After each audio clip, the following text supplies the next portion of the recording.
Activity 2B. Read the following letter. Underline the subjects you may likes. Circle the subjects she doesn't like. Are you May's ideas the same as yours? Dear Jenny, I am very busy on Friday. At 8, I have math.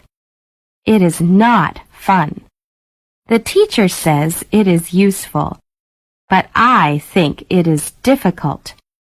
Then at 9, I have science. It is difficult, but interesting. At 10, I have history. After that, I have PE at 11. It is easy and fun. Lunch is from 12 to 1, and after that, we have Chinese. It is my favorite subject.